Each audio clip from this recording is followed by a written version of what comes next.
ಎಲ್ರಿಗೂ ನಮಸ್ಕಾರ. ಬನ್ನಿ ನೋಡೋಣ ಹೇಗೆ ಮಾಡೋದು ಅಂತ. 2 ಆನಿಯನ್, 2 ಟೊಮೆಟೊ, ಸ್ವಲ್ಪ ಕೊತ್ತಂಬರಿ, ಸ್ವಲ್ಪ ಕರ್ಬೇವಿನ ಸೊಪ್ಪು, ಹುಣಸೆಹಣ್ಣು, ಬೆಂಡೆಕಾಯಿ ಚಿಕ್ಕ ಚಿಕ್ಕದಾಗಿ ಹಚ್ಕೊಳ್ಳಿ ನಿಮ್ಗೆ ಹೇಗೆ ಬೇಕು ಅಂತ. ಸ್ಟವ್ ಮೇಲೆ ಎಲ್ಲ ಹಾಕ್ಬಿಟ್ಟು ಒಂದು 2 ಟೇಬಲ್ ಸ್ಪೂನ್ ಆಫ್ ಆಯಿಲ್ ಹಾಕ್ಕೊಂಡು ತಿರ್ಸ್ತಾಯಿರಿ. ಇದು ಯಾಕೆ ಮಾಡೋದಂದರೆ ಪೀಸ್ ಅಂತ ಬರಲ್ಲ ಗ್ರೇವಿ, ಅದಕ್ಕೋಸ್ಕರ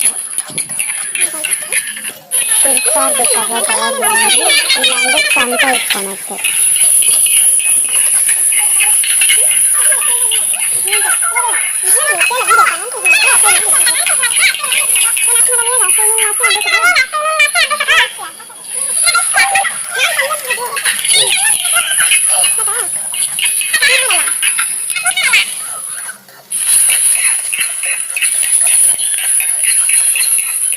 ತಿರ್ಸ್ತಾ ಕೊಡಿ, ಅವಾಗ ಬಂದು ಲೋ ಫ್ಲೇಮ್ನಲ್ಲಿ ಇಟ್ಕೊಂಡು ಸ್ವಲ್ಪ ಇದಾಗಿದ್ಮೇಲೆ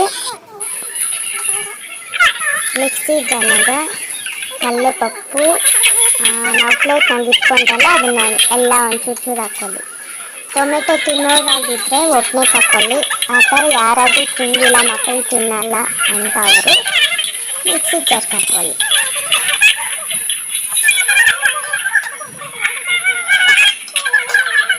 ಕೊಬ್ಬರಿ ಒಂಚೂರು ಹಾಕ್ಕೊಳ್ಳಿ, ಮರ್ತೋಗ್ಬಿಟ್ಟೆ. ಅರಿಶಿನದ ಪುಡಿ, ಸಾರು ಪುಡಿ,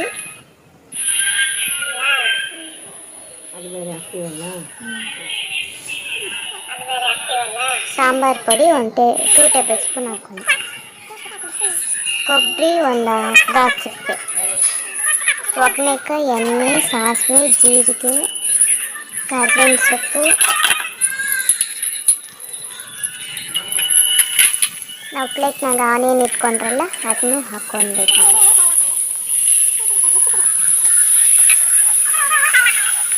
ಟೊಮೆಟೊ ಹಾಕ್ಕೊಳ್ಳಿ.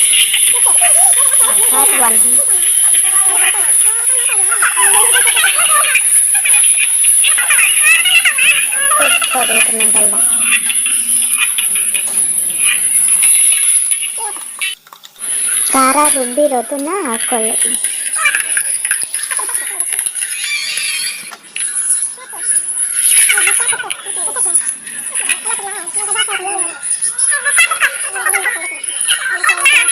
ಆ ಜಾರ್ನಾಗನೇ ನೀರು ಮಿಕ್ಸ್ ಮಾಡಿಕೊಂಡು ಆ ನೀರಾಗಿ ಹಾಕ್ಕೊಳ್ಳಿ. ಇಲ್ಲಾಂದರೆ ವೇಸ್ಟ್ ಆಗುತ್ತೆ. ಯಾಕೆ ವೇಸ್ಟ್ ಮಾಡೋದು? ಎಷ್ಟು ನೀರು ಬೇಕು ಅಷ್ಟು ನೀರು ಆ್ಯಡ್ ಮಾಡ್ಕೊಂಡು, ನಿಮ್ಗೆ ನೀರಾಗಬೇಕಂದ್ರೆ ಜಾಸ್ತಿ ನೀರು ಹಾಕೋಣಕ್ಕೆ ಹೋಗಬೇಡಿ, ಜಾಸ್ತಿ ಗಟ್ಟಿನೂ ಬೇಡ, ಮೀಡಿಯಮ್ನಾಗ ಇಟ್ಕೊಂಡು.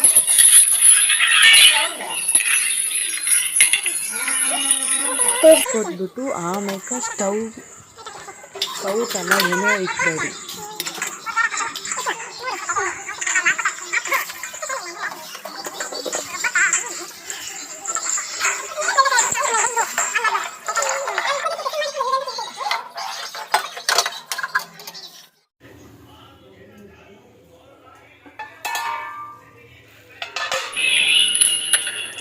ಖಾರ ಉಪ್ಪು ನೋಡ್ಕೊಳ್ಳಿ ಒಂದು ಸತಿ. ಆಮೇಲೆ ಲೋ ಫ್ಲೇಮ್ ಬೆಂಡೆಕಾಯಿ ಹಾಕಿದ್ಮೇಲೆ ಕೈ ಏನು ಇಕ್ಕಕ್ಕೆ ಹೋಗಬಾರ್ದು. ಬೆಂಡೆಕಾಯಿ ಹಾಕಿ ಅದನ್ನ ಮುಚ್ಚಿಟ್ಬಿಡ್ಬೇಕು. ಲೋ ಫ್ಲೇಮ್ನಲ್ಲಿ ಇಟ್ಬಿಟ್ಟು ಒಂದು 10 ಮಿನಿಟ್ಸ್ ಬೇಯಿಸ್ಬೇಕಷ್ಟೆ. ಆಮೇಲೆ ಆಫ್ ಮಾಡಬೇಕು. ಏನಾದರೂ ಕೈ ಇಕ್ಕಿದ್ರೆ ಪಿಸ ಅಂತ ಅಂತಾರ ಬರುತ್ತೆ, ಇಲ್ಲಾಂದರೆ ಆ ಥರ ಬರಲ್ಲ. ಅದಕ್ಕೋಸ್ಕರ ನೋಡಿ ಬೇಯ್ತಾ ಇದೆ.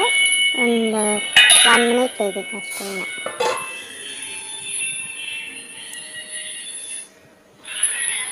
ಈ ಥರ ಎಣ್ಣೆ ಎಲ್ಲ ಮೇಲೆ ಒಂದು ಚೆನ್ನಾಗಿ ಬರಬೇಕು. ಆ ಥರ ಬಂದಿದ್ರೆ ಚೆನ್ನಾಗಿ ಬೆಂದಿದೆ ಅಂತ ಅರ್ಥ. ಆಫ್ ಮಾಡ್ಕೊಳ್ಳಿ. ಆಫ್ ಮಾಡಿ ಸ್ವಲ್ಪ ಬಿಸಿಯಾಗಿ ತಿನ್ಬೋದು. ಚೆನ್ನಾಗಿರುತ್ತೆ. ಮುದ್ದೆ, ಅನ್ನ, ಚಪಾತಿ, ದೋಸೆ ಎಲ್ಲದಕ್ಕೂ ಚೆನ್ನಾಗಿರುತ್ತೆ. ಈ ಥರ ಮಾಡಿ ನೋಡಿ, ನಿಮ್ಗೆ ಇಷ್ಟ ಆಗುತ್ತೆ. ಇದು ನಮ್ಮ ಹಳೆ ಕಾಲ ಅಜ್ಜಿ ಸ್ಟೈಲ್.